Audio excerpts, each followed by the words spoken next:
Can the Blackberry KeyOne replace my iPhone 7?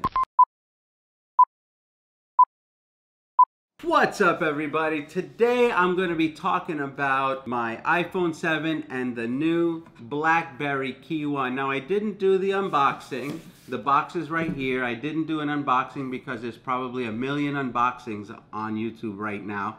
So basically, all today I wanted to talk about was whether or not this phone would be able to replace this phone, and this is my iPhone 7. So this is the Blackberry KeyOne. It has the Blackberry branding on the back. It has a nice, soft, rubbery texture on the back, and when you hold it, you can hold it with confidence. This thing feels so good in the hand.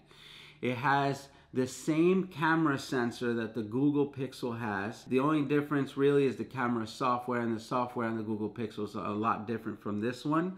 But I have taken a few pictures. I'm going to continue to take some more pictures, and I'll upload them and show you guys what the pictures look like. Holding this phone is very nostalgic for me because I loved Blackberries, and this is where I started with cell phones. I did not start with Apple iPhone 1.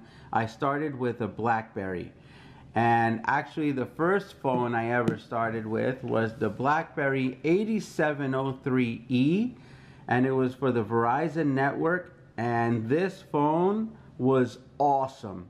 It has a little scroll wheel on the side here, and you could scroll through the apps. You could pick the one you wanted, and then you could scroll through your emails and messages like a champ. This allowed you not to have to scroll on screen. Great, because the screen was small anyway, and really the only time you needed to handle the phones when it was time to type. But this was awesome right here. This phone was released in 2006, and almost everyone had one. Blackberry was the phone to have. Fast forward to 2017, and you can see the keyboard here has been kept by Blackberry. They've made some modifications to it.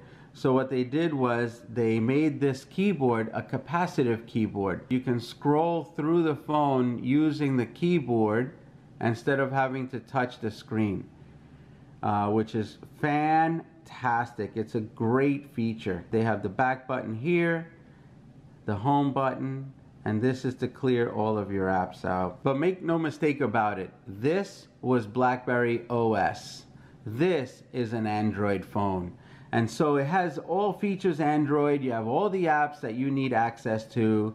It works like a charm, but you still have a Blackberry in your hand. And for me, holding a Blackberry and typing on this keyboard is incredible. It took me just a few days to really come up to speed, but I am typing so fast on this thing right now, and I'm sure just a little while longer and I'll be able to type without even looking at it anymore. One of the biggest complaints of the Blackberry KeyOne is that when you're watching a YouTube video, there are these black bars on each side. But if you notice, the black bars they absolutely don't bother me. Hold on one second, I'm gonna take you to a video. I'm gonna put it sideways. Good morning, what is up, everybody? Welcome back to another vlog. So I don't even know how to say this, guys. So that's my man Mo Vlogs. So anyway, so if you see that video, watching that video is no problem for me. I enjoy watching the videos on this screen. It's a beautiful screen. And if I'm really going to watch a video, I'm going to watch it here on my iPad Pro. So it doesn't matter anyway. I don't really consume all that much media on my cell phone.